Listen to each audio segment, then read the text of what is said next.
हाँ जी, good evening everyone.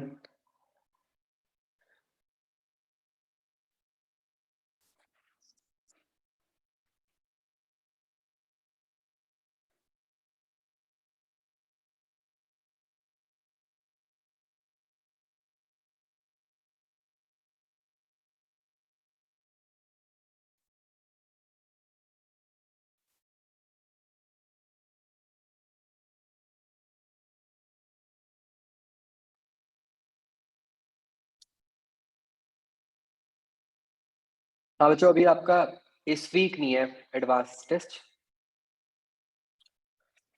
वो बस थोड़ा सा ये था कि आपको मतलब एक बार ही अभी ये जो जो भी लास्ट टॉपिक्स हैं उनको अच्छे से कर लो।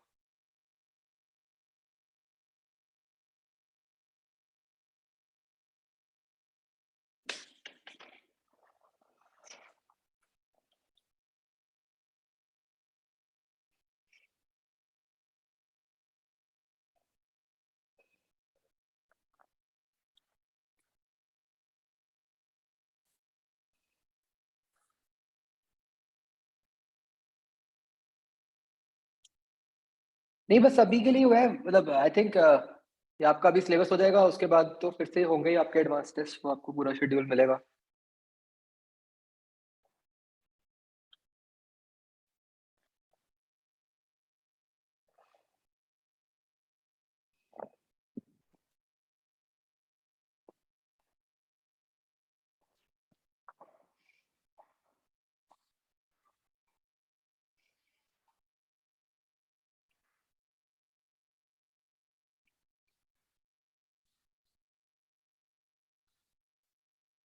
हाँ बच्चों, ये कर लिया काम सबने जो मैंने कहा था?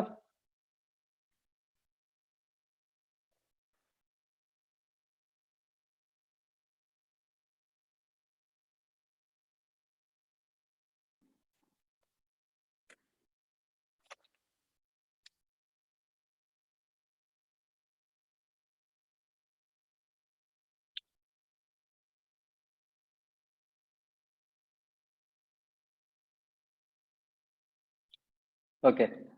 हाँ जी, एक्सरसाइज 0 एच पार्ट।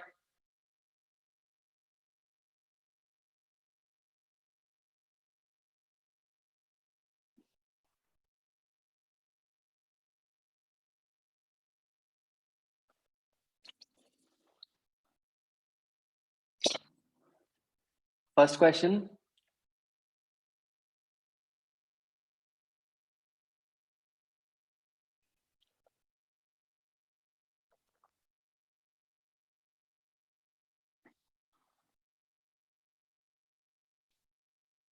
तो ट्यूनिंग 4 के 20 centimetre wire produces 5 beats.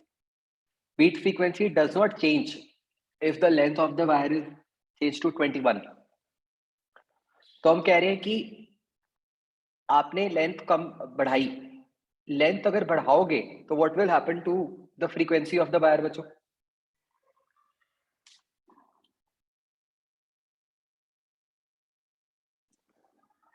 String की फ्रीक्वेंसी को क्या होगा, कम हो जाएगी। तो हम कह रहे हैं कि स्टिल 5 बीट्स प्रोड्यूस हो रही हैं, तो कम होने पर भी। तो ऐसा कैसे पॉसिबल होगा? अगर फोर्क की फ्रीक्वेंसी मान लो एफ है,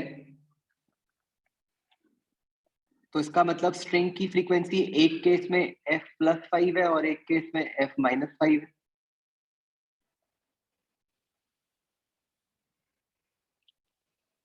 करेक्ट?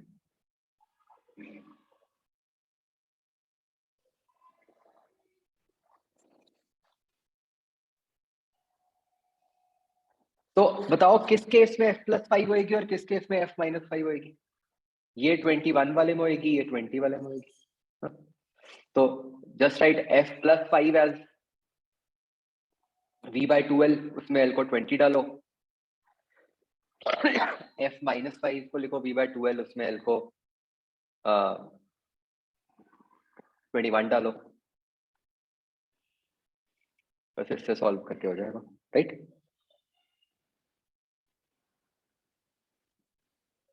अंडरस्टूड?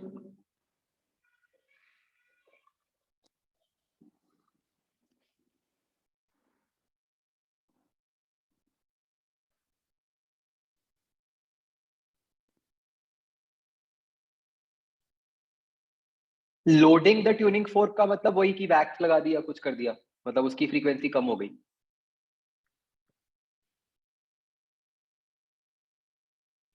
आगे बच्चों।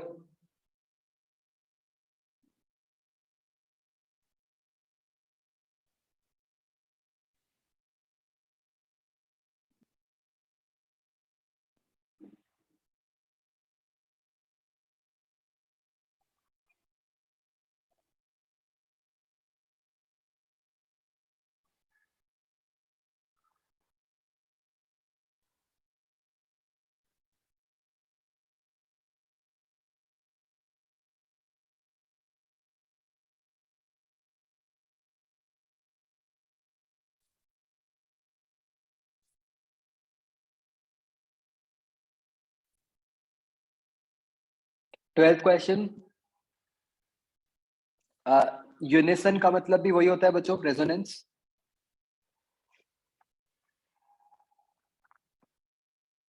तो अब आपको कहा है कि लेंथ को 1 सेंटीमीटर से कम किया तो वो 4 बीट्स पर सेकेंड प्रोड्यूस कर रही है। तो मतलब क्या इक्वेशंस बनेंगी? F is equal to v by 2 into 70।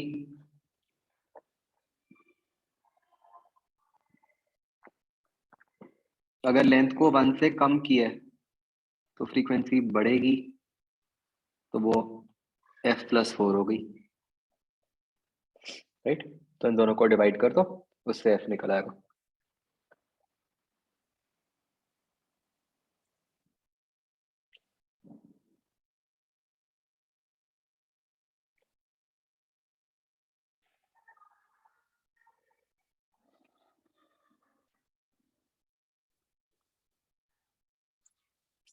I part बच्चों।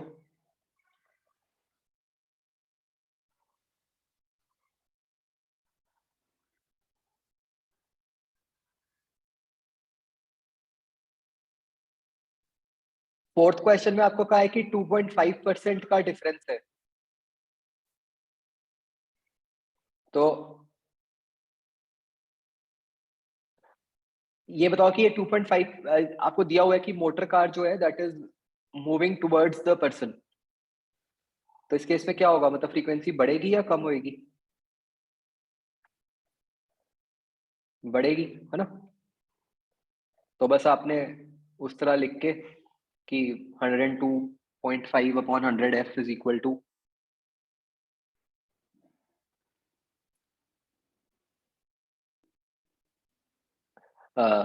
उससे सॉल्व होकर निकल आएगा। आगे बच्चों।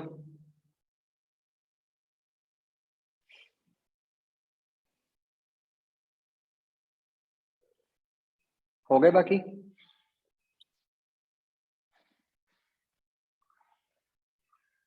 ओके।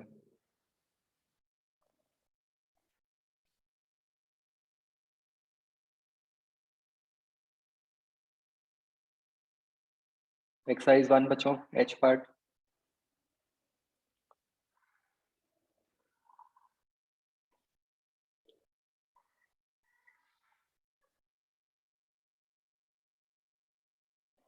बच्चों डिफ्रैक्शन जो फिनोमेना होता है 12th में आएगा, है ना। You are not required to know it right now, fourth question में।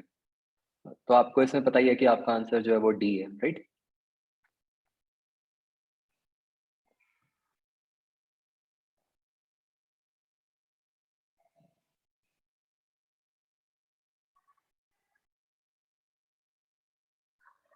सेकंड क्वेश्चन में बच्चों साउंड की स्पीड चाहिए।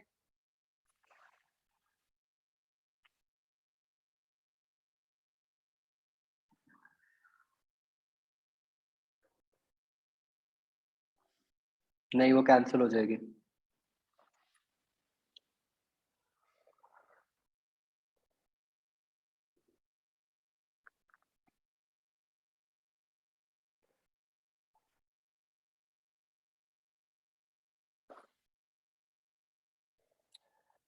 ये बच्चों 11th क्वेश्चन में जो लिखा हुआ है ना, फाइल्ड, FILED, फाइल का क्या मतलब होता है? घिसाना। तो अगर घिसाएंगे तो उसकी फ्रीक्वेंसी को क्या होगा? बढ़ जाएगी। ठीक है, तो बस वो यूज करके करना।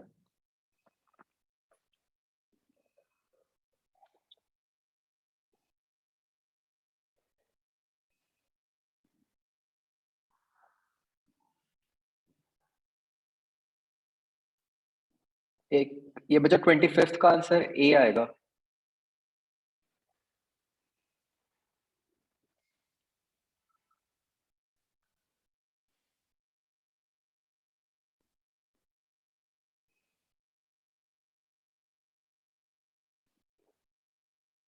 आ, 26th का डी आएगा।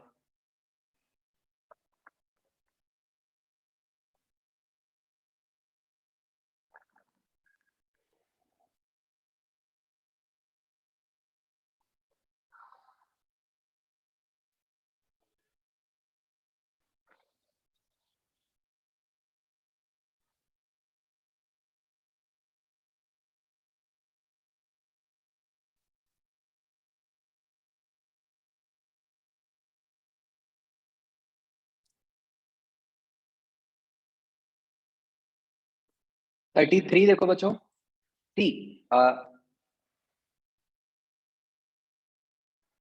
जो आपका फोर्क होता है ऐसे, जब आप इसको हिट करते हो तो ये फोर्क तो आपका इस तरह से वाइब्रेट करेगा ना, और वेव आपकी मतलब ऑब्वियसली इधर को जा रही है। तो सबसे ज्यादा ये बताओ बच्चों कि ये ट्रांसवर्स हुआ लॉन्गिट्यूडनल हुआ?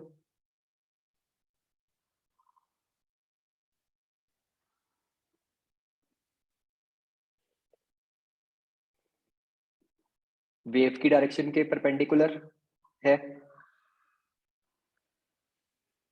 राइट? तो ट्रांसवर्स है। अब होगा क्या कि बाउंड्री चेंज हो रही है, राइट? बाउंड्री चेंज होगी तो वहां से वेव्स रिफ्लेक्ट होके भी आएंगी।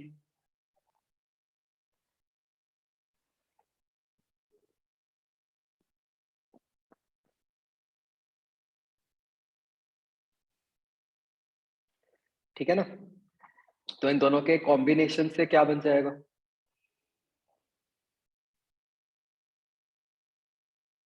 स्टैंडिंग वेव बन जाएगी।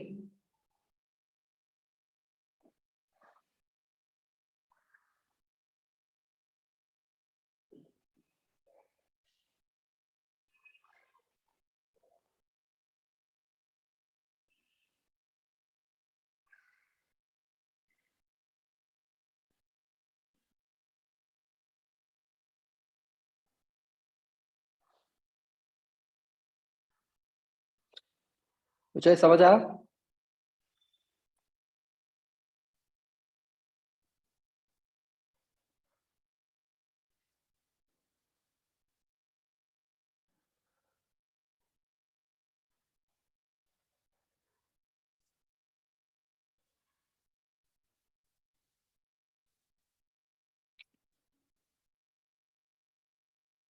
स्टैंडिंग वेव्स कैसे बचो? देखो, जो वेव मान लो जब आपने हिट किया सबसे पहले फोर्क को तो ब्लू वेव बनी, ठीक है? अब ब्लू वेव ये इस वाले पॉइंट तक पहुंच के जहां मैंने डॉट दिखाया वहां से रिफ्लेक्ट होके वापस को भी आएगी, तो जो रिफ्लेक्टेड वेव है वो रेड वेव बन गई।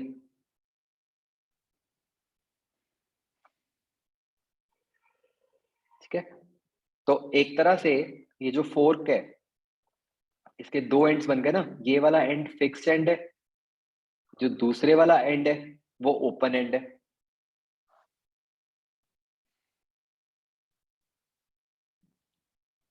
तो इन दोनों के बीच में वेव्स जो है आपकी वो दोनों डायरेक्शंस में होंगी ट्रैवल करती हुई, तो उनकी सुपरपोजिशन से स्टैंडिंग वेव बन जाएगी ना।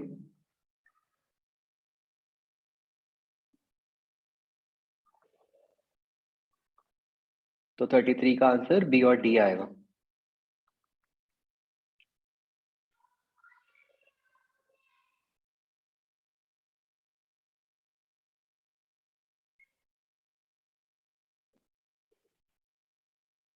नहीं, ट्रांसवर्स तो बस ये बता रहा है ना कि डिस्प्लेसमेंट की डायरेक्शन और वेव की डायरेक्शन में क्या रिलेशन। ट्रांसवर्स और स्टैंडिंग तो दो अलग बातें हैं।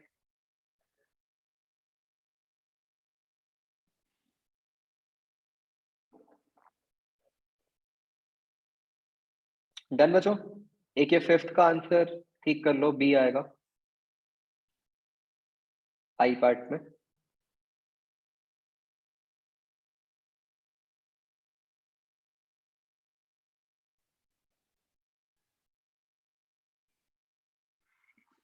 बाकी तो ठीक है आंसर।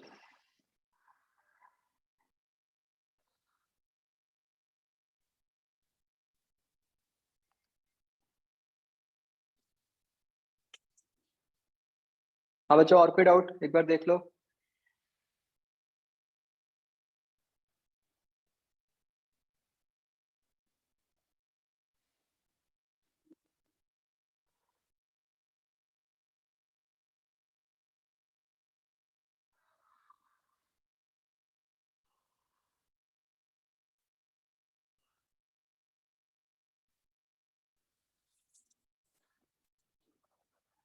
ठीक है, 34 का डी ऑप्शन।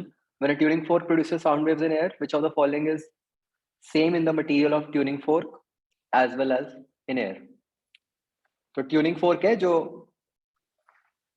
मतलब वेव्स प्रोड्यूस कर रहा है एयर के अंदर। तो हमें क्या पूछा है कि कौन सी क्वांटिटीज हैं जो मटेरियल के अंदर एज वेल एज एयर के अंदर सेम रहेंगी। तो देखो बच्चों, जो तो मटेरियल के अंदर वेव स्पीड का फॉर्मूला होता है वो तो अलग होगा, उसका जो भी root t by mu types या जो भी उससे निकलेगा। वेराज एयर के अंदर जो फॉर्मूला होगा वो रूट बी बाय रो से निकलेगा। ठीक है ना? तो स्पीड अलग होती है। अब फ्रीक्वेंसी जो होती है वो सेम होती है, क्योंकि जैसे अभी हमने इतने सारे केसेस किए तो जब मतलब रेजोनेंस जो फिनोमिना होता है उसमें होता ही है कि मतलब अगर एक सोर्स हो गया आपका ट्यूनिंग फोर्क, वो एयर में है, तो वो दो बॉडीज हो गई तो उनकी फ्रीक्वेंसी सेम हो जाती है। ठीक है, तो अगर फ्रीक्वेंसी सेम है, वेलोसिटी अलग है, तो वेवलेंथ भी डेफिनेटली अलग है। राइट?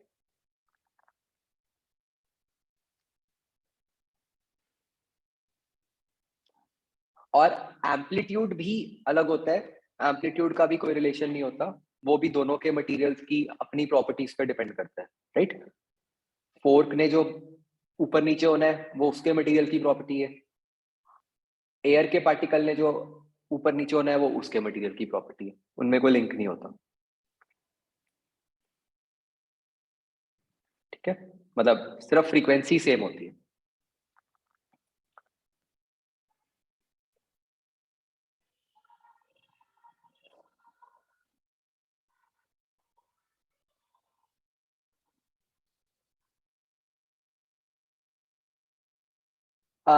ये बच्चों 37th क्वेश्चन जो है, आ,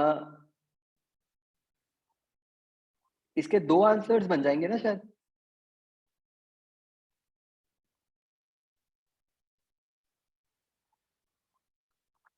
डिपेंडिंग अपॉन कि आप क्लोज पाइप की फ्रीक्वेंसी 5 से ज्यादा मान रहे हो या 5 से कम मान रहे हो।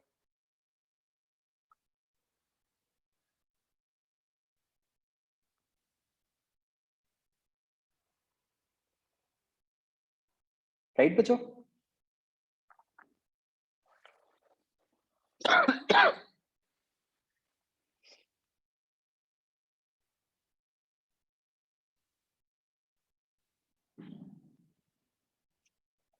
और वेलोसिटी ऑफ साउंड की भी जरूरत पड़ती है बच्चों 37th में।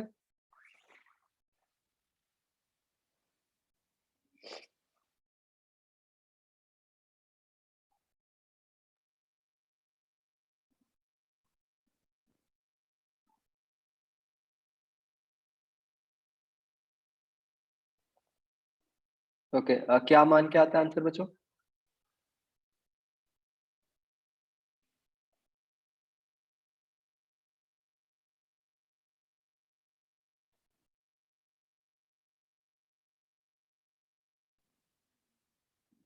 331 क्या आता है क्या बच्चों?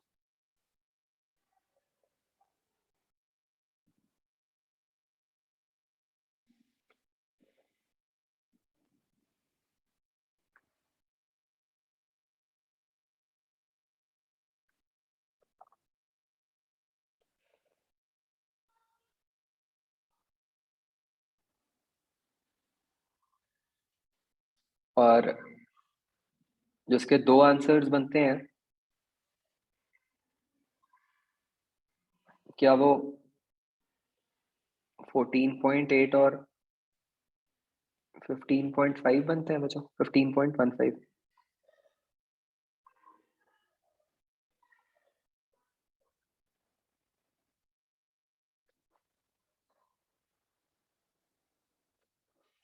बताओ बच्चों फटाफट।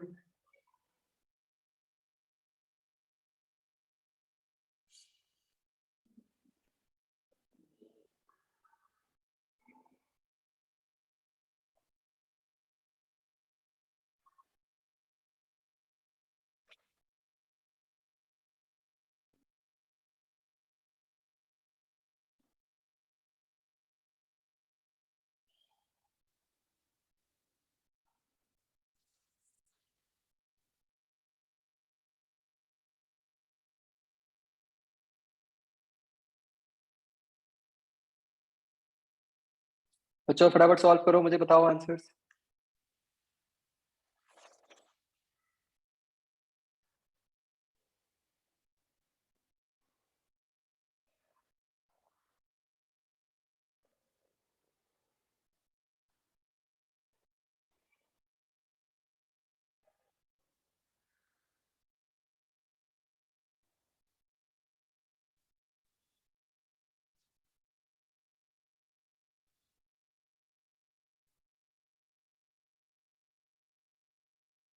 ये मतलब आपके दो केस बन जाएंगे ना, कि एक केस में आपने क्लोज पाइप की फ्रीक्वेंसी 5 से ज्यादा मान ली और एक केस में 5 से कम मान ली।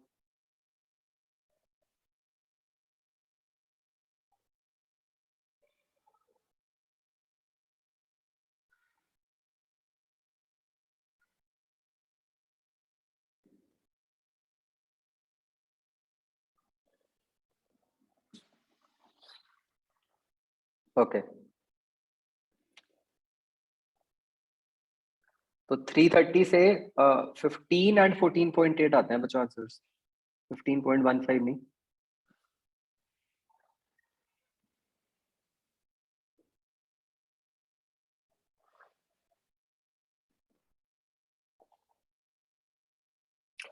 हाँ बच्चों, क्लियर हो गया?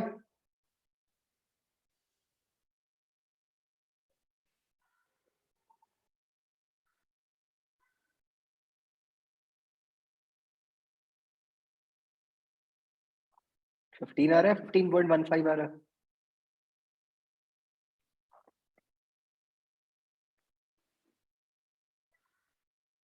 15.15 आ रहा है।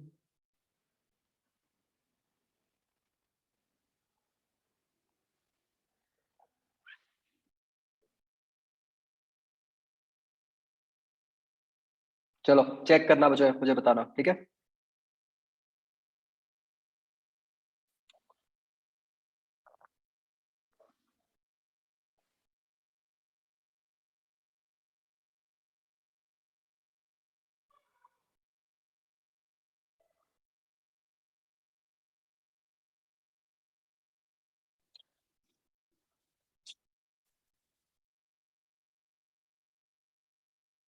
हाँ ये भी बच्चे, इसमें शायद ये लेंथ से है ना, चेंज नहीं है ये।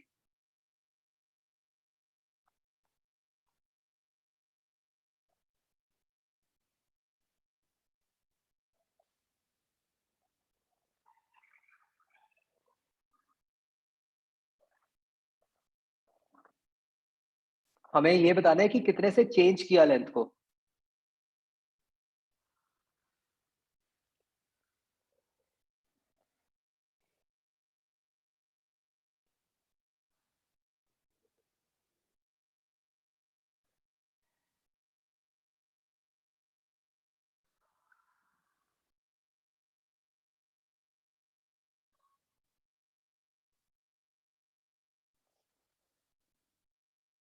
देखो भाई, ये लेंथ है कि चेंज है?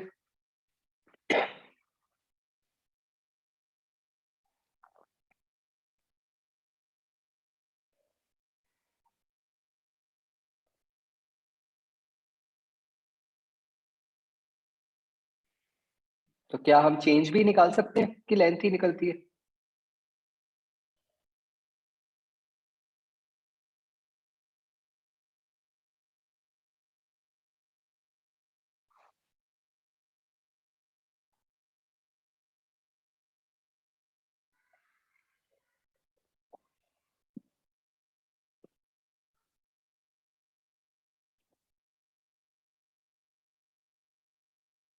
नहीं, क्वेश्चन में ये लिखा है ना, find by how much the length of the close pipe must be changed.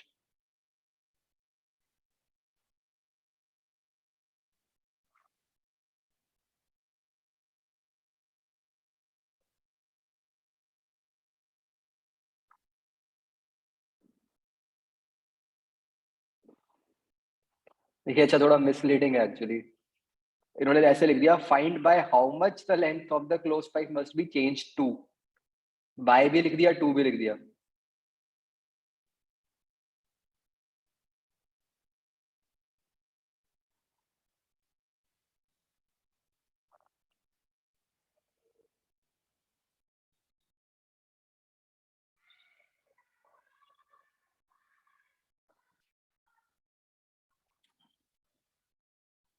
तो ये टू वर्ड काट दो।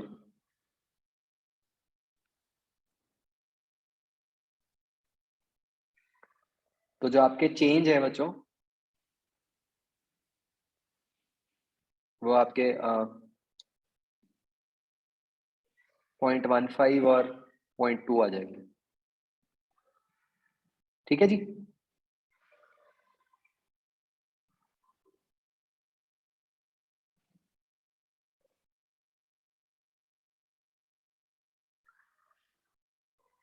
ओके। तो बच्चों, हमने लास्ट टाइम ये एग्जांपल किया था बीट्स वाला, ये सबको समझ आ गया था? इसमें हमने क्या अप्रोच फॉलो की थी?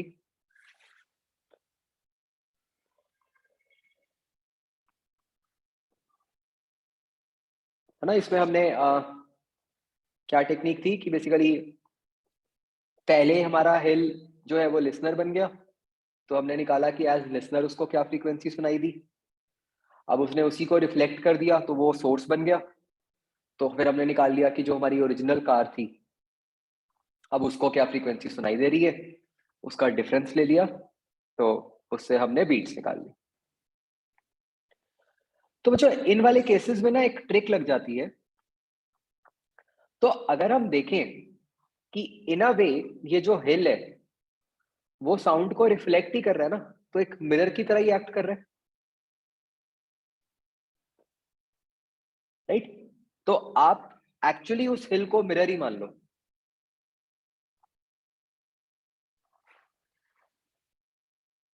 तो जस्ट इमेजिन कि वो हिल जो है वो एक मिरर है, और अब जो कार है, कार को अपनी एक इमेज नजर आ रही है हिल के अंदर। तो वो जो इमेज है वो एक तरीके से सोर्स हो गई बच्चों, है ना?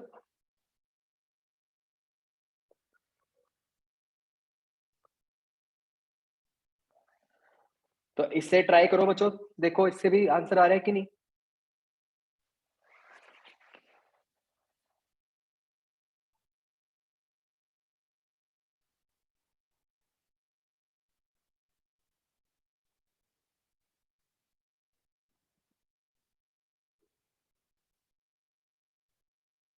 इसको दोबारा समझो। आप एक तरह से ऐसे सोच लो कि ये जो हिल है वो एक मिरर बन गया, ठीक है? तो कार को उस मिरर के अंदर अपनी एक इमेज नजर आ रही है, राइट?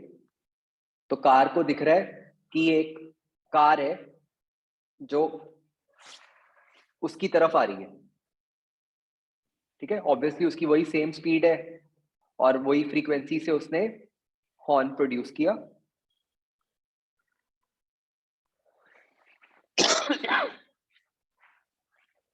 तो हम बस ये निकाल देंगे कि जो हमारी ओरिजिनल कार है उसको ये जो इमेज से फ्रीक्वेंसी प्रोड्यूस हुई थी, उस कारण से क्या फ्रीक्वेंसी सुनाई देगी?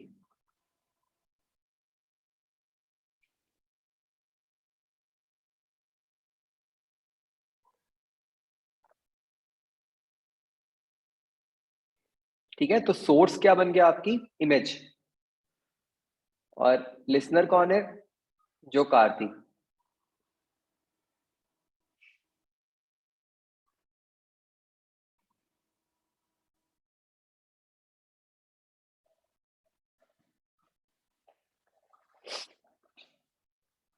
ठीक है, तो ये एक अच्छी टेक्निक रहती है क्योंकि इससे एक सिंगल स्टेप में ही आंसर आ जाता है। तो जहां कहीं पे ही ऐसा हो रहा हो कि रिफ्लेक्शन हो रही हो, आप वहां पर ये कंसेप्ट अप्लाई कर सकते हो।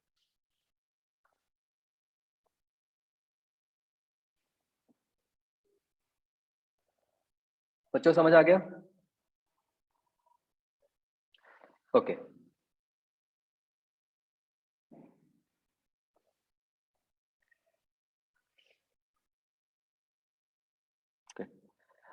नेक्स्ट होता है बच्चों, जैसे अभी हमने जितने भी क्वेश्चंस किए, उन सब में क्या हो रहा था कि सारा कुछ सिंगल एक्स एक्सिस के अलोंग ही हो रहा था, कि जो पार्टिकल्स की स्पीड्स हैं वो एक ही डायरेक्शन में थी, है ना, और साउंड भी उसी डायरेक्शन में ट्रैवल कर रही थी। अब हम डॉपलर वाली सारी सिचुएशन को 2D में भी अप्लाई कर सकते हैं, समथिंग लाइक दिस, कि आप देखो कि सोर्स जो है वो राइट को जा रहा है, लिसनर जो है वो लेफ्ट को जा रहा है, लेकिन अब वो स्ट्रेट लाइन में नहीं है। तो अब इस केस में जो सोर्स और लिसनर की वेलोसिटीज हैं, और जो साउंड की स्पीड है, मतलब जो साउंड की डायरेक्शन होगी, वो तो सोर्स टू लिसनर होगी, वो डायरेक्शंस अलग अलग होंगी, राइट? तो इस केस में हमने क्या करना है, बस हमारी काम की डायरेक्शन तो कौन सी होती है? सोर्स से लिसनर वाली ही। तो अब हम जो भी VL है या VS है, हम उनकी वेलोसिटीज के कंपोनेंट्स ले लेंगे, इसके अलोंग, वही सोर्स से लिसनर वाली डायरेक्शन के अलोंग। बाकी सारा कुछ वही है।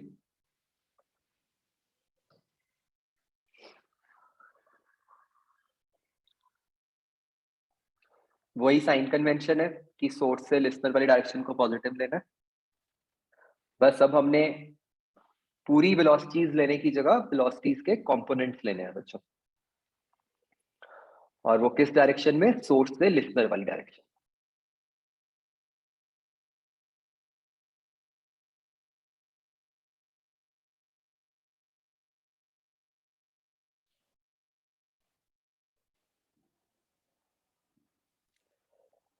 ये सबको समझ आ गया बच्चों?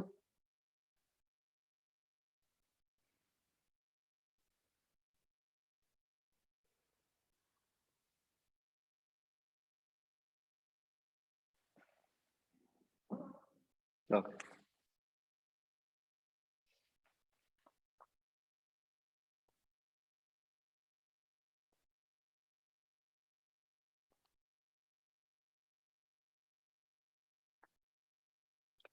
तो बच्चों ये अपना डॉपलर खत्म हो गया। ठीक है, अब बस ये एक तो कुछ एडवांस कंसेप्ट हैं बच्चों, थ्योरेटिकल, जो हमें समझने हैं।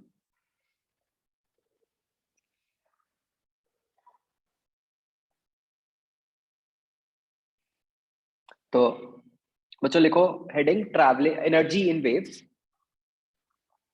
आपको ख्याल होगा मैंने आपको पहले बोला था कि हम एनर्जी के बारे में एक बार दोबारा बात करेंगे, कि कैसे एनर्जी फ्लो करती है। तो सबसे पहले बच्चों हम बात करेंगे ट्रैवलिंग वेव की।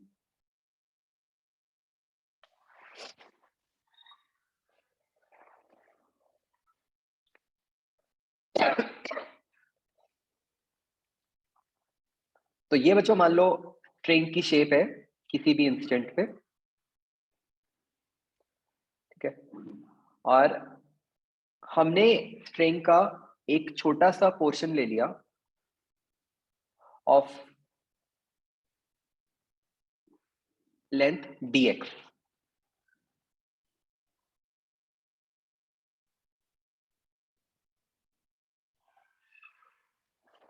तो बच्चों बहुत ध्यान से समझना कि उसकी जो असली लेंथ थी, मतलब जब मैं कह रहा हूं उसकी लेंथ dx, तो मतलब कि जब स्ट्रिंग फ्लैट था तब उसकी लेंथ dx थी, मतलब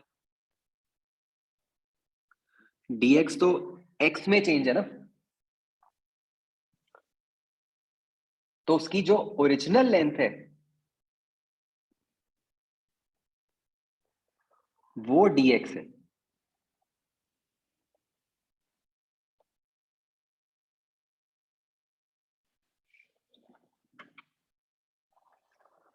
तो अभी जो हमने पोजीशन बनाई है, इस पोजीशन पर तो ऑब्वियसली जो स्ट्रिंग की लेंथ है वो ये ब्लू वाली लेंथ है, तो जो कि dx से ज्यादा है। ये सबको समझ आ रहा है बच्चों?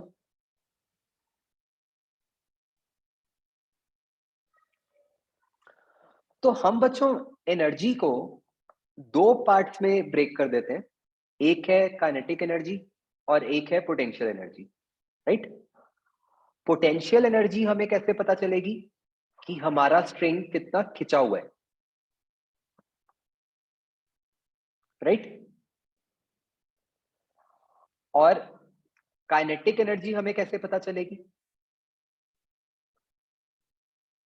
काइनेटिक एनर्जी तो हमें वो पता ही है कि जो हमारा एसएचएम वाला फॉर्मूला होता है, हमें ये तो पता ही है कि हमारे पार्टिकल्स जो है वो एसएचएम कर रहे हैं। तो वो जो हमारा फॉर्मूला था half M omega square A square minus Y square, right? तो उससे हमें काइनेटिक एनर्जी का पता चल जाएगा। ठीक है, तो फिर से समझो भाई, दो टाइप्स की एनर्जीज है, एक है पोटेंशियल और एक है काइनेटिक। पोटेंशियल एनर्जी पता चलेगी ये देखकर कि स्ट्रिंग कितना खिंचा हुआ है, काइनेटिक एनर्जी पता चलेगी एसएचएम वाले रिलेशन से। ठीक है, तो एसएचएम वाले रिलेशन से ऑब्वियसली हमें ये पता है कि जो काइनेटिक एनर्जी है बच्चों वो मैक्सिमम कहां पे होगी?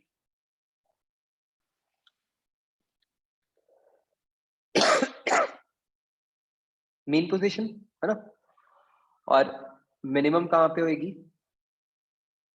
Extreme position.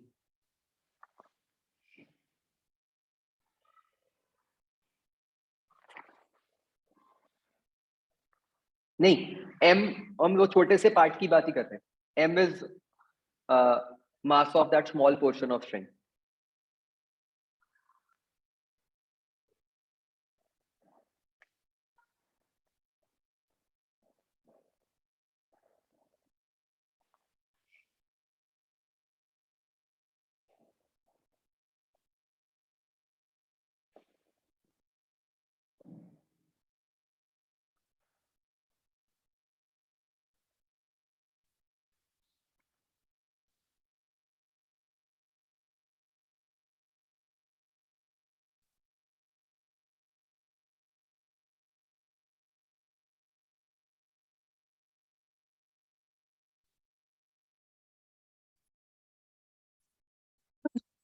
लिख लिया बच्चों यहां तक?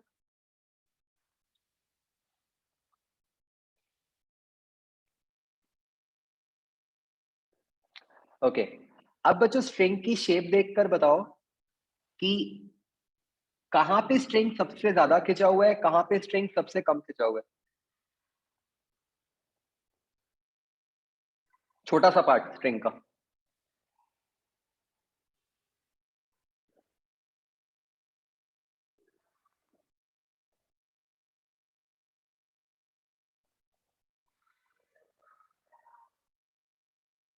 वही मतलब ओरिजिनल लेंथ तो dx हो गई हॉरिजॉन्टल वाली, तो आपको ये देखना है कि हॉरिजॉन्टल लेंथ के हिसाब से कहां पे स्ट्रिंग सबसे ज्यादा खिंचा हुआ है।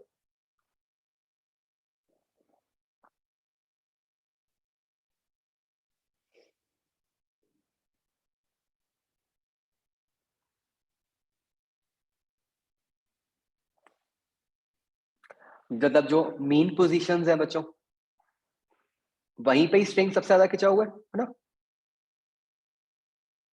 जो एक्सट्रीम पोजीशन है वहां तो स्ट्रिंग हॉरिजॉन्टल ही है, तो वहां तो कुछ खिंचा ही नहीं हुआ। राइट?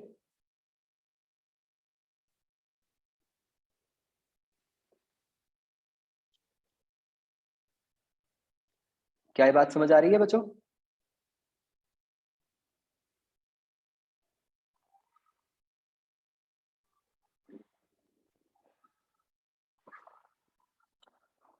तो जो पोटेंशियल एनर्जी है, ये फिगर देख लो, इससे आपको और क्लियर हो जाएगा कि मतलब मैंने दो अलग अलग पार्ट्स ले लिए, दोनों की लेंथ ही dx है, राइट? तो क्लियरली पार्ट 1 जो है वहां पे ज्यादा खिंचा हुआ है, और पार्ट 2 जो है वो ऑलमोस्ट हॉरिजॉन्टल ही है। तो इससे क्या पता चल रहा है कि पोटेंशियल एनर्जी जो है वो मिनिमम है एक्सट्रीम पोजीशन पे और मैक्सिमम है मीन पोजीशन पे।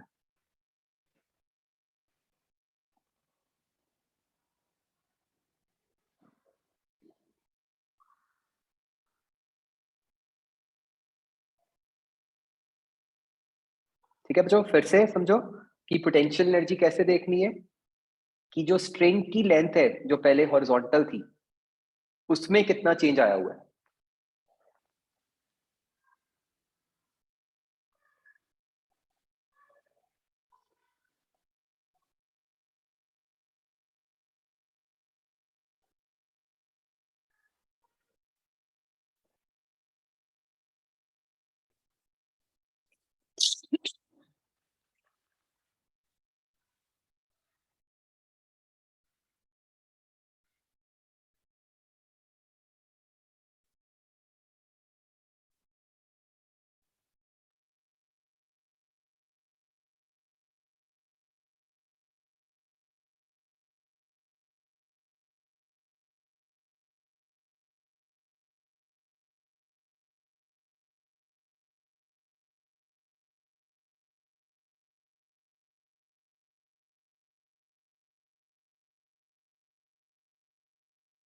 सबको समझ आ गया बच्चों?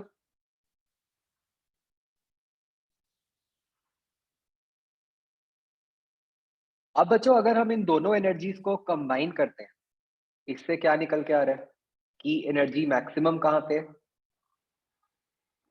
मीन पोजीशन पे, और मिनिमम कहाँ पे, एक्सट्रीम पोजीशन पे। तो आपको बच्चों एक बात जो एकदम माइंड में नहीं घुसेगी, जो अजीब लगेगी, तो अगर आप ध्यान से देखो कि जिस पॉइंट पे काइनेटिक एनर्जी मिनिमम है उसी पॉइंट पे पोटेंशियल एनर्जी भी मिनिमम है, राइट? और सेम पॉइंट पे ही दोनों मैक्सिमम है। क्या ये हो सकता है बच्चों?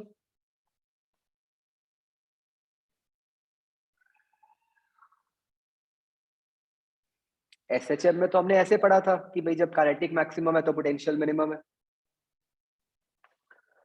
तो यहाँ पे ये उल्टा कैसे आ गया कि दोनों इकट्ठे मैक्सिमम आ गए और इकट्ठे ही मिनिमम आ गए?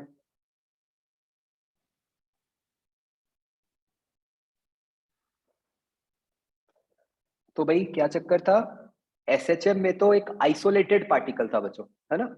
उस आइसोलेटेड पार्टिकल की एनर्जी कांस्टेंट थी, तो इसलिए ऑब्वियसली जब पोटेंशियल मैक्सिमम है तो काइनेटिक मिनिमम होनी थी, एंड वाइस वर्सा। यहां पे आप जो स्ट्रिंग का अगर एक छोटा सा पार्ट ले भी रहे हो, वो एक आइसोलेटेड पार्ट नहीं है ना, वो अपने से पीछे वाले स्ट्रिंग से और अपने से आगे वाले स्ट्रिंग से कनेक्टेड है।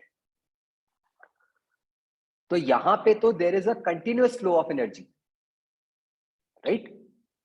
स्ट्रिंग का वो पार्टिकल एसएचएम कर रहा है लेकिन उसकी एनर्जी कांस्टेंट नहीं है, उसको कंटिन्यूअसली अपने सराउंडिंग से एनर्जी मिल रही है। समझ रहे हो बच्चों ये बात? तो इसलिए यहाँ पे एनर्जी कांस्टेंट वाला कंसेप्ट नहीं लगता, तो उससे कंफ्यूज नहीं होना।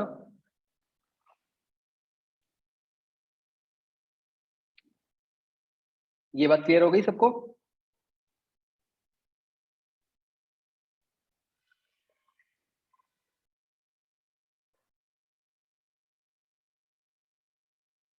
ओके, अब बच्चों हम यही कंसेप्ट लगाते हैं स्टैंडिंग वेव पे, ठीक है? ये वैसे हमने क्वेश्चन अभी किया भी था पिछली क्लास में, उसी को अब डिटेल में लिख रहे हैं हम।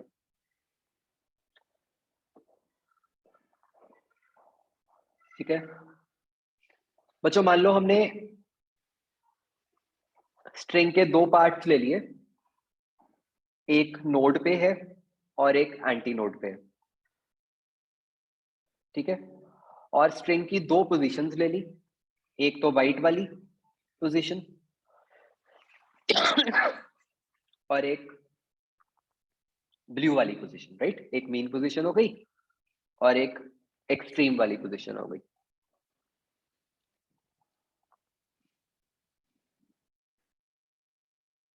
एक बार ये फिगर ड्रॉ कर लो, फिर लिखते हैं।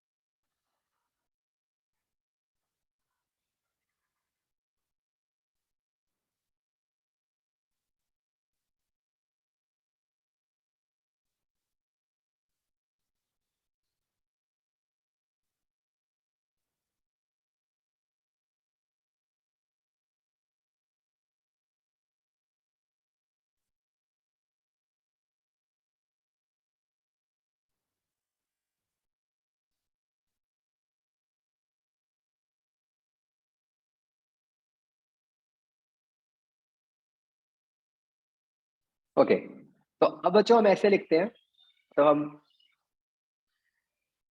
नोड के लिए भी लिखते हैं और एंटी नोड के लिए भी लिखते हैं। तो बच्चों पहले हम बात करते हैं पोजीशन 1 की, मतलब जो वाइट वाली पोजीशन है। वाइट वाली पोजीशन पे बच्चों मुझे बताओ, what can we say about the kinetic energy of node.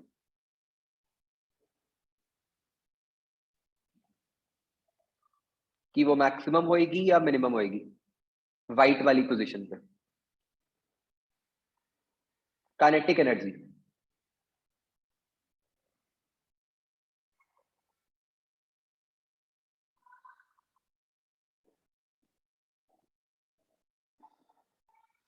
बच्चों नोड की काइनेटिक एनर्जी, एक बार ध्यान से सोचो क्या लिख रहे हो।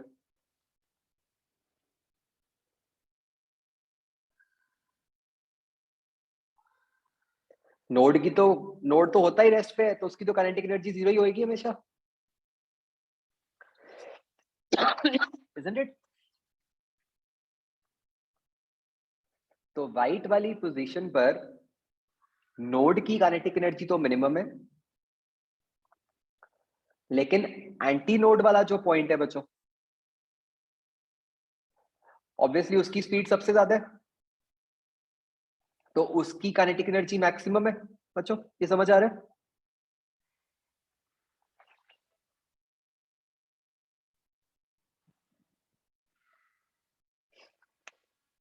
ओके तो हमें पता चल गया कि वाइट वाली पोजीशन पर अभी नोड की काइनेटिक एनर्जी मिनिमम है और एंटी नोड की काइनेटिक एनर्जी मैक्सिमम है।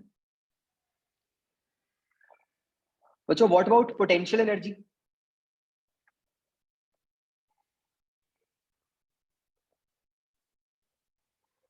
वाइट वाली पोजीशन पर नोड की पोटेंशियल एनर्जी क्या है?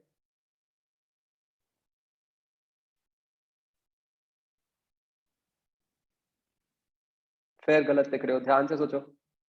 वाइट वाली पोजीशन पर नोड की पोटेंशियल एनर्जी,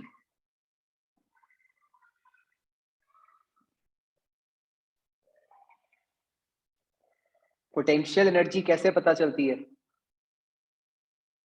ये देखकर कि स्ट्रिंग कितना खिंचा हुआ है। अब ध्यान से सोचो।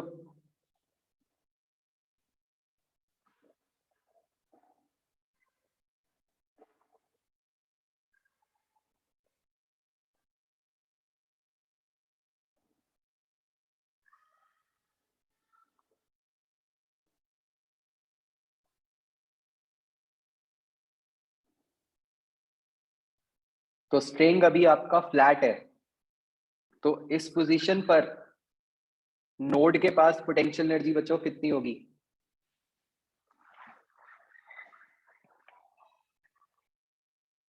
0 जब स्ट्रिंग खिंचा ही नहीं हुआ, है ना। And what about anti node, उसकी पोटेंशियल एनर्जी, उसकी भी 0 ही होगी क्योंकि वो तो खिंचा ही नहीं हुआ, है ना। तो हमें अब ये पता चल गया कि पोजीशन 1 पर जो व्हाइट वाली पोजीशन है उस पे नोड के तो पास पोटेंशियल और काइनेटिक दोनों ही मिनिमम है, एंटी नोड की काइनेटिक मैक्सिमम है और पोटेंशियल मिनिमम।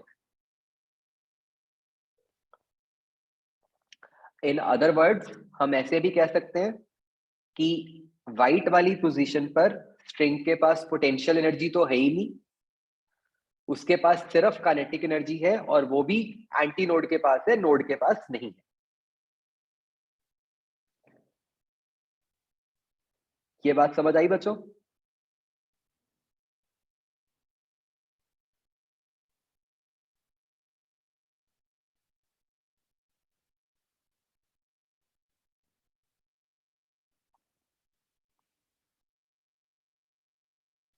ओके, अब ऐसे ही मुझे बताओ कि जो ब्लू वाली पोजीशन है उस पे क्या हो जाएगा, जो एक्सट्रीम पोजीशन है।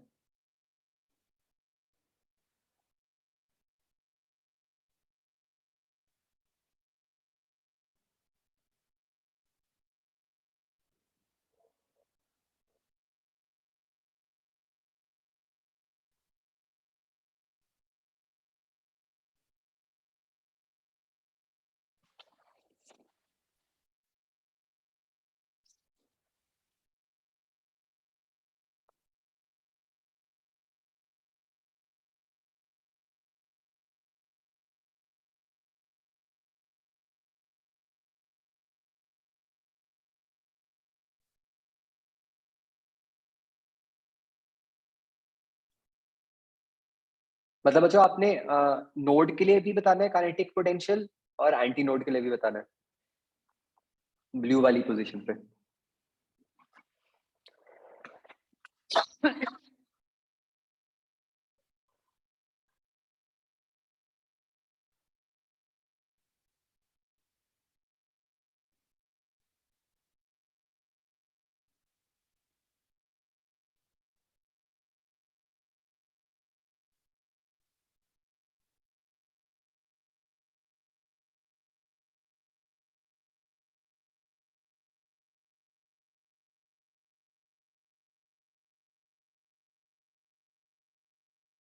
यस, तो क्लियरली जो ब्लू वाली पोजीशन है बच्चों, देखो अब नोड की काइनेटिक एनर्जी तो अभी भी मिनिमम ही है, उसका तो सोचना ही नहीं, नोड तो रेस्ट पे ही है।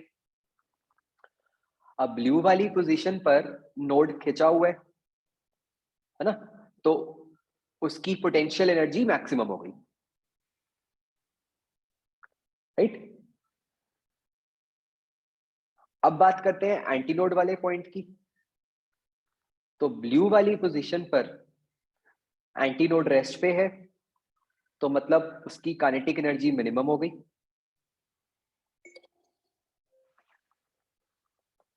और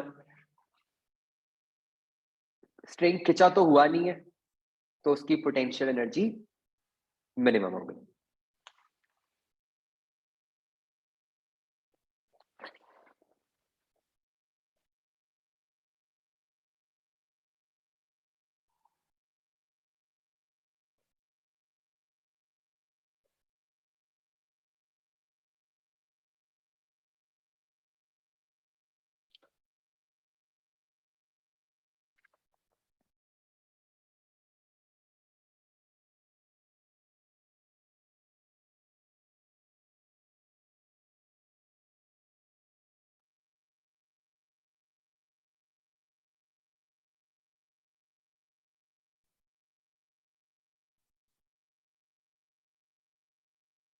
ये समझ आ गया बच्चों?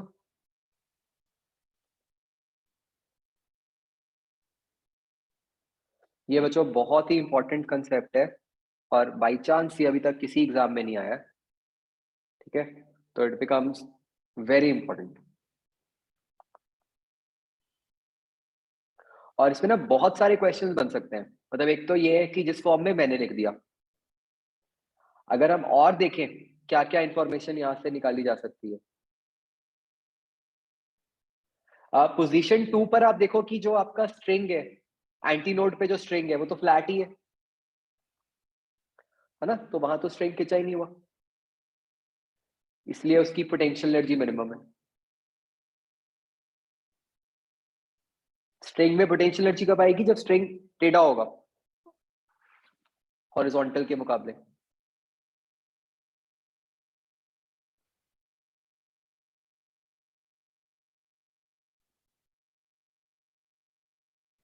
Excuse me sir.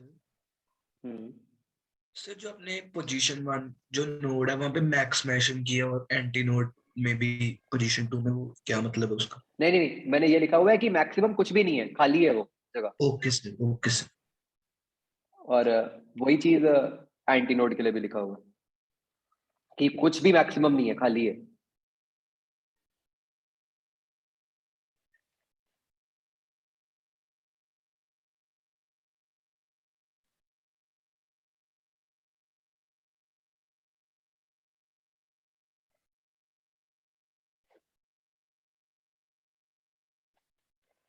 तो आप देखो बच्चों, ठीक है, इनडायरेक्ट क्वेश्चन क्या आ सकते हैं। आप देखो कि नोड के पास जो एनर्जी है, काइनेटिक तो कभी है ही नहीं, उसके पास जब जो एनर्जी आती है सिर्फ पोटेंशियल ही आती है ना।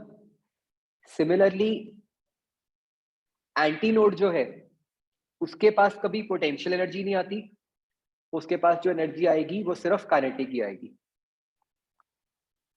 राइट बच्चों?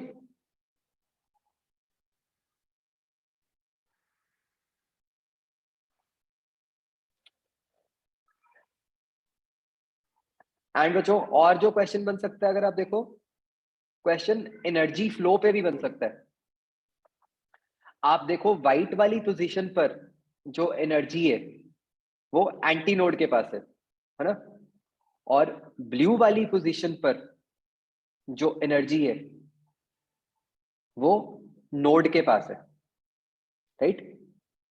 इसका मतलब क्या हुआ कि जब स्ट्रिंग उठ रहा था बच्चों, उस टाइम पे एनर्जी कैसे फ्लो कर रही थी? एंटी नोड से नोड की तरफ। राइट? और जब स्ट्रिंग वापस आ रहा है, उस टाइम पे क्या हो रहा है एनर्जी को? तब एनर्जी नोड से एंटी नोड की तरफ ट्रैवल कर रही है।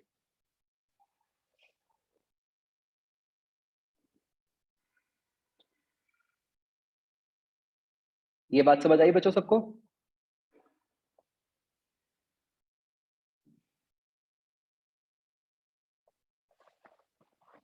ओके।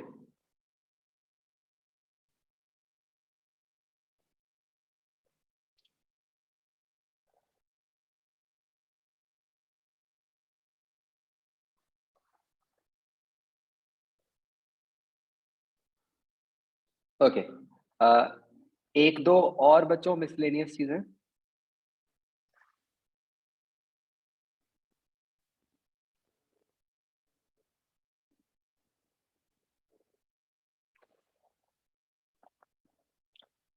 तो बच्चों क्या होता है जब हम लॉन्गिट्यूडनल वेव्स की बात करते हैं, है ना, जब हम ऑर्गन पाइप्स पढ़ते हैं, हम उनमें नोड्स और एंटी नोड्स की बात करते हैं बच्चों,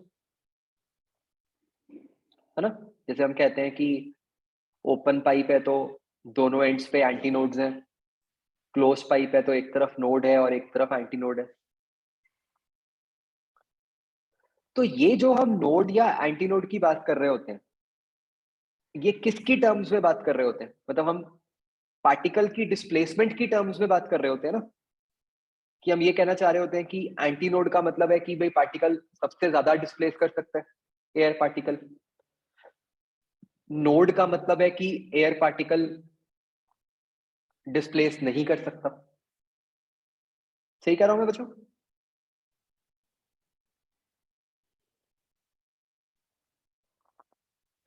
मतलब जो हमारी इक्वेशन है y equal to a sin के x माइनस ओमेगा टी, उसमें y क्या होता है? डिस्प्लेसमेंट ऑफ पार्टिकल हम मान के चलते हैं।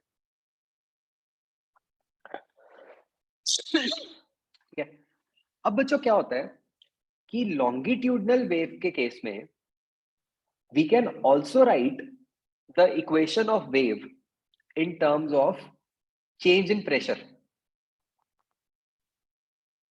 मतलब हम इक्वेशन बच्चों इस तरह से लिख देते हैं, जो अभी तक हम y की फॉर्म में लिखते थे, हम ऐसे लिख देते हैं इक्वेशन कि delta p is equal to delta p naught sine के एक्स माइनस ओमेगा टी। मतलब हमारी इक्वेशन अब हमारे को पार्टिकल की डिस्प्लेसमेंट ना बताकर ये बताती है कि किसी भी पॉइंट पे कितना प्रेशर में चेंज है।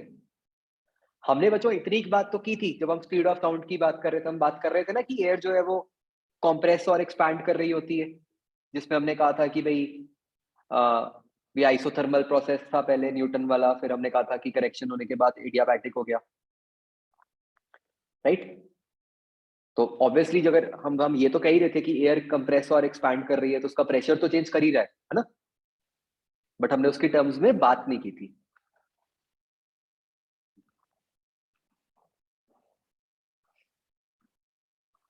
तो अगर हम चाहें तो हम इक्वेशन को प्रेशर की फॉर्म में भी लिख सकते हैं, and for that matter density की फॉर्म में भी लिख सकते हैं। मतलब आपको लिखना नहीं पड़ेगा, हमें सिर्फ ये समझना है कि हाँ ऐसा किया जा सकता है।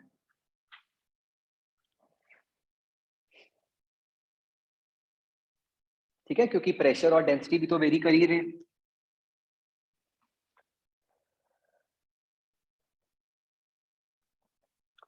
क्या ये बात समझ आई बच्चों? डेल्टा डेल्टा पी नॉट मतलब एक तरह से एम्पलीट्यूड की, मतलब जहां पे सबसे ज्यादा चेंज इन प्रेशर होगा।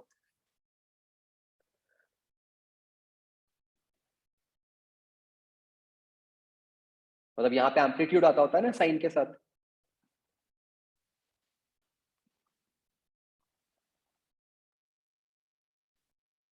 तो जैसे बच्चों हम कहते हैं डिस्प्लेसमेंट नोड का क्या मतलब होता था कि जहां डिस्प्लेसमेंट जीरो हो रही है।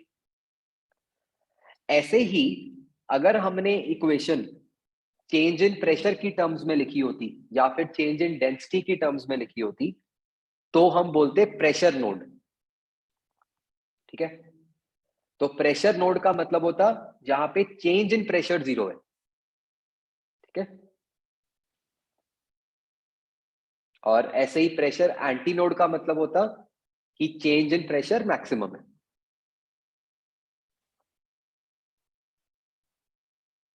तो आप एक बात समझो, मतलब नोड एंटी नोड की डेफिनेशन वही है।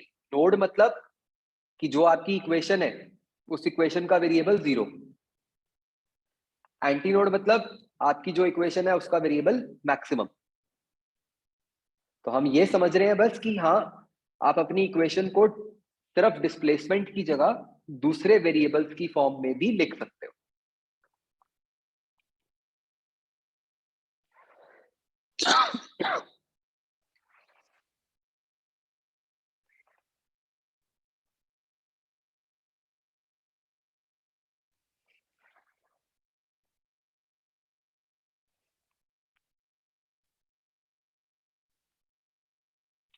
बस ये ध्यान रखना है बच्चों, हम ना जल्दबाजी में जैसे प्रेशर नोड लिखा है तो हम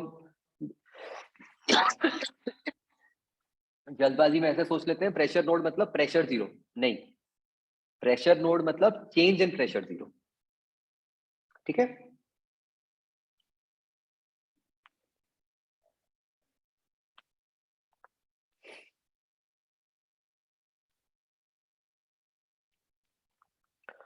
तो बच्चों फिर से आपको ये इक्वेशंस लिखनी नहीं आनी चाहिए, ये सिर्फ कुछ मतलब कुछ एक्स्ट्रा बस चीजें हैं जो आपको डायरेक्टली पूछी जा सकती है, वो मैं आपको बता रहा हूँ। हाँ, डिस्प्लेसमेंट वाली इक्वेशन लॉन्गिट्यूडनल ट्रांसफर्स दोनों के लिए लिखी जा सकती है। ऑफ कोर्स अगर वो मतलब लॉन्गिट्यूडनल के लिए होगी तो आप डिस्प्लेसमेंट को y से नहीं x से ही लिखोगे, राइट।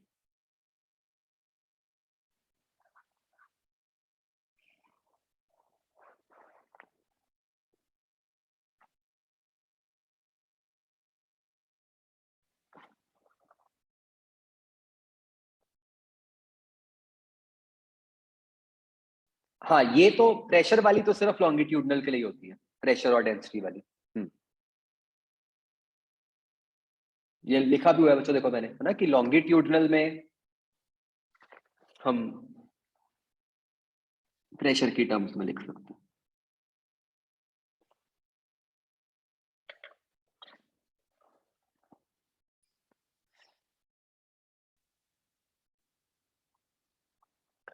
क्लियर बच्चों?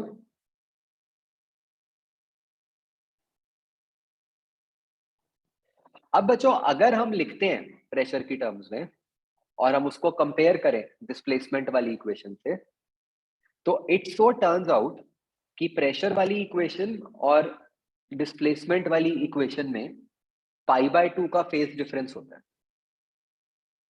ठीक है, मतलब कि अगर प्रेशर वाली इक्वेशन में साइन आ रहा है तो डिस्प्लेसमेंट वाली इक्वेशन में कॉस आएगा, एंड सो ऑन। ये मतलब मैथमेटिकली ड्राइव किया जा सकता है, but it is not required.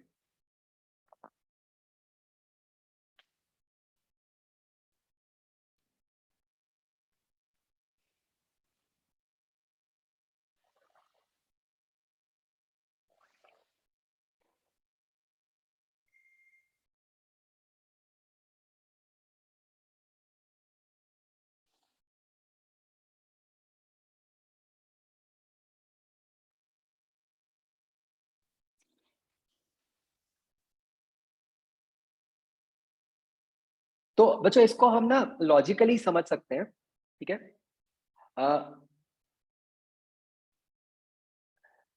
जैसे बच्चों जो ओपन पाइप है, एक मिनट उसको देखो, वहां पे जो लेफ्ट वाला पॉइंट है, अभी तक हम उसको क्या कहते आए थे, कि वो नोड है या एंटी नोड है?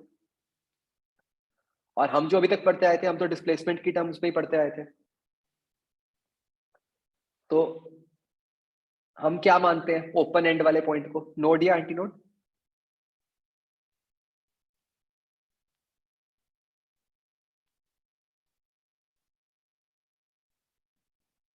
एंटी नोड ना बच्चों?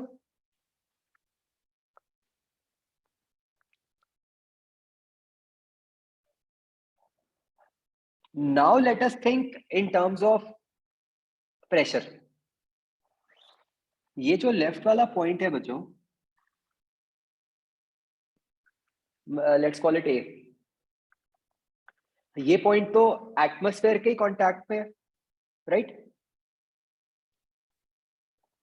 तो इसका प्रेशर क्या होगा हमेशा? पी नॉट ही होगा, जो हम आज तक पढ़ते आए हैं कि भाई जो पॉइंट एटमॉस्फेयर के कांटेक्ट में है उसका प्रेशर तो पी नॉट ही होता है। तो पॉइंट ए का बच्चों प्रेशर हमेशा पी नॉट है, तो मतलब पॉइंट ए का चेंज इन प्रेशर क्या है बच्चों? 0, है ना? तो क्या मीनिंग हुआ कि जो पॉइंट ए था, जिसको हम डिस्प्लेसमेंट की सेंस में एंटी नोड कह रहे थे, वो प्रेशर की सेंस में क्या बन गया, नोड बन गया।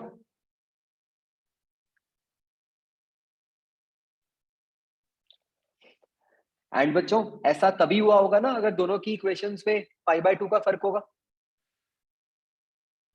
तभी ऐसा होगा ना कि अगर एक इक्वेशन में एक क्वांटिटी मैक्सिमम आ रही है तो अपने आप वो दूसरी वाली में मिनिमम आ जाएगी।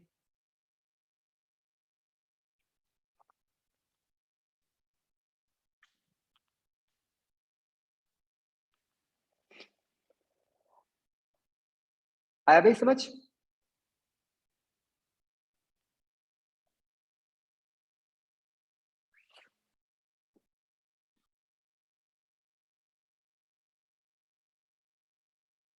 तो ये लेकर बिलो कि जो डिस्प्लेसमेंट नोड होता है वो प्रेशर एंटी नोड होता है, और जो डिस्प्लेसमेंट एंटी नोड होता है दैट इज प्रेशर नोड। ठीक है, अगर हमें कुछ नहीं मेंशन्ड होता, सिर्फ ये लिखा है कि नोड है, तो हम तो डिस्प्लेसमेंट वाला ही मानते। ठीक है, एंड बच्चों आप ये समझ भी गए होंगे कि क्यों मैं अब इसकी बात कर रहा हूं, मैं पहले नहीं बात की मैंने, क्योंकि आप तब अननेसेसरली कंफ्यूज होते हैं, राइट?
अंडरस्टूड बच्चों?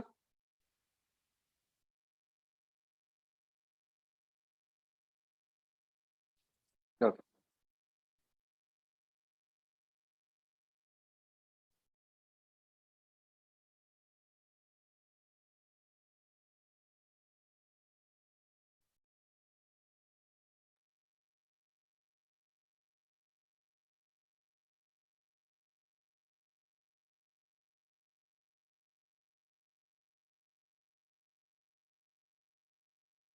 ओके बच्चों, एक बस लास्ट चीज लिखनी है ये प्रेशर से रिलेटेड। मैं एक मिनट वो आपको दिखा दूं, फिर बस लिखवाऊंगा।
जो 1 मिनट मुझे प्रॉपर मिल नहीं रही जैसी मैं चाह रहा हूँ।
मुझे मुझे मिली नहीं प्रॉपर। एनीवेज मैं आपको भी समझा रहा हूँ, ठीक है, फिर बाद में दिखाता हूँ।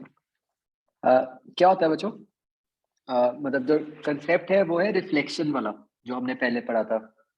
याद है हमने जब समझा था कि जो रिफ्लेक्शन होती है वो इस पे डिपेंड करती है कि हार्ड बाउंड्री है या सॉफ्ट बाउंड्री है। तो हार्ड बाउंड्री पे फेस चेंज ऑफ पाई होता है, सॉफ्ट बाउंड्री पे कोई फेस चेंज नहीं होता। याद है बच्चों? तो अब उसी बात को हमने बच्चों प्रेशर की टर्म्स में समझना है। जैसे बच्चों मान लो ये कोई पाइप है, ठीक है, क्लोज पाइप हो गई राइट साइड पे, उसका राइट एंड फिक्स्ड है, ठीक है। एयर पार्टिकल्स हैं बीच में।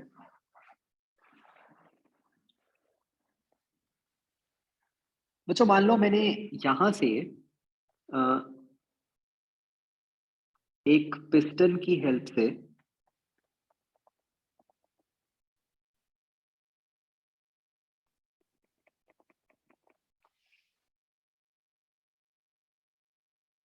ठीक है, मान लो मैंने पिस्टन को राइट को धक्का मारा। अगर मैंने पिस्टन को बच्चों राइट को धक्का मारा तो जो पिस्टन के जस्ट नेक्स्ट वाले पार्टिकल्स हैं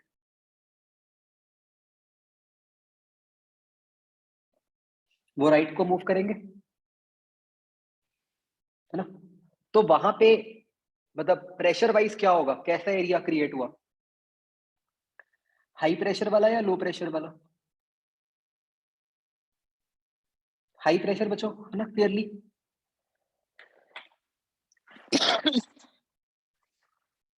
अगर पार्टिकल्स को राइट को मूव किया है तो भाई डेंसिटी बढ़ गई, डेंसिटी बढ़ेगी तो प्रेशर बढ़ेगा। तो पिस्टन ने अपने साथ वाले पार्टिकल्स को धक्का मारा, उन्होंने अपने आगे वालों को मारा, उन्होंने अपने आगे वालों को मारा, एंड सो ऑन। तो अगर हम इस बात को बच्चों प्रेशर की टर्म्स में समझें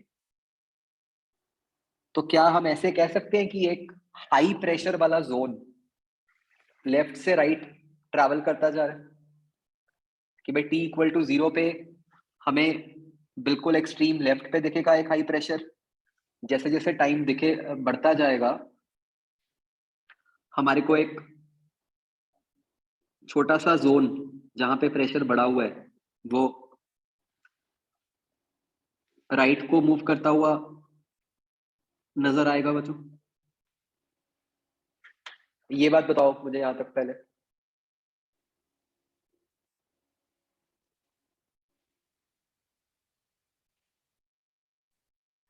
अब बच्चों जब ये पार्टिकल्स ऐसे राइट को जाते जाते सबसे जो राइट वाली बाउंड्री है उससे टकराएंगे तो ऑब्वियसली ये बाउंड्री को तो राइट को मूव कर नहीं सकते। तो जब ये बाउंड्री से टकराएंगे तो उस बाउंड्री वाले एरिया में कैसा प्रेशर क्रिएट होगा, हाई प्रेशर क्रिएट होगा या लो प्रेशर क्रिएट होगा?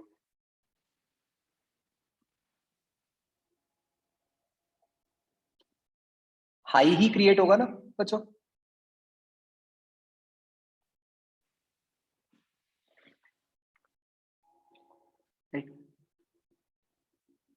तो जब वो बाउंड्री के पास पहुंचे तो बाउंड्री ने तो उनको कुछ मूव करने दिया नहीं, तो बाउंड्री पे भी हाई प्रेशर ही रहा और ये हाई प्रेशर ही अब रिफ्लेक्ट होकर लेफ्ट को आ जाएगा।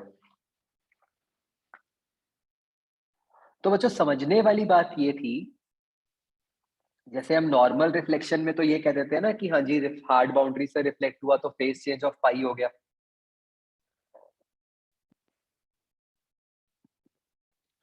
तो वो बात डिस्प्लेसमेंट के लिए होती है, प्रेशर के लिए नहीं होती, ठीक है।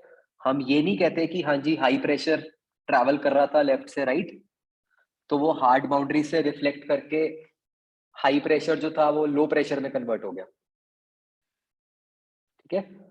हम ये कहते हैं कि हार्ड बाउंड्री से रिफ्लेक्ट होकर जो हाई प्रेशर है वो हाई प्रेशर ही रहता है।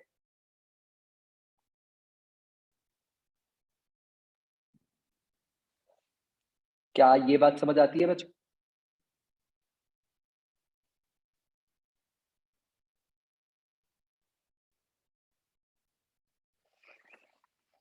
तो ये एक लिख लो स्टेटमेंट कि high pressure pulse will reflect back as high pressure pulse from hard boundary. मतलब यहाँ पे there is no phase change, वो फेज चेंज वाला कंसेप्ट डिस्प्लेसमेंट के लिए है, प्रेशर के लिए नहीं है।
इनफैक्ट बच्चों, आप आगे इसका दूसरा केस भी लिख सकते हो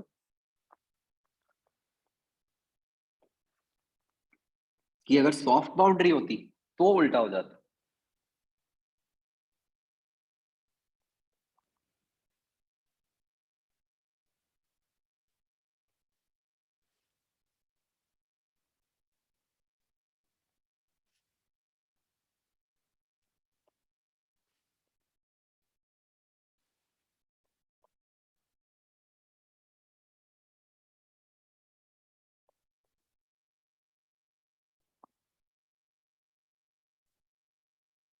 तो इसको आप ऐसे समझ सकते हो कि जो हाई प्रेशर था, जो सॉफ्ट बाउंड्री है, वो उसको मूव करके उसके प्रेशर को खत्म कर देगी, तो इसलिए वो लो प्रेशर बन जाएगा।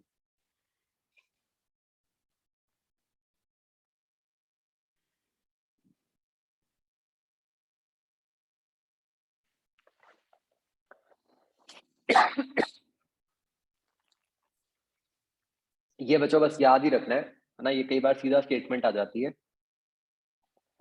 इसका और कुछ आपको कोई डिटेल नहीं जाननी, ठीक है, कोई मैथ्स वगैरह नहीं चाहिए। तो ये क्लियर हो गया बच्चों?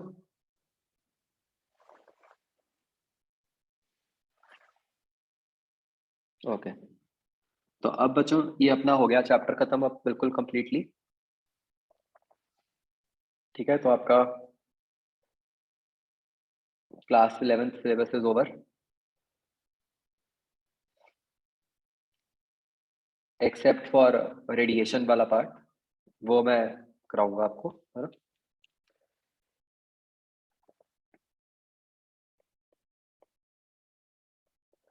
तो अब जो हमारी बच्चों नेक्स्ट क्लास है थर्सडे को,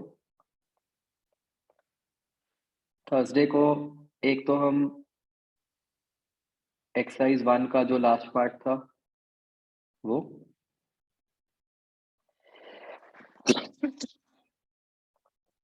एक जो पिछला बचा हुआ था एडवांस टेस्ट, और अगर टाइम बचा तो एसएचएम 3B। ठीक है बच्चों?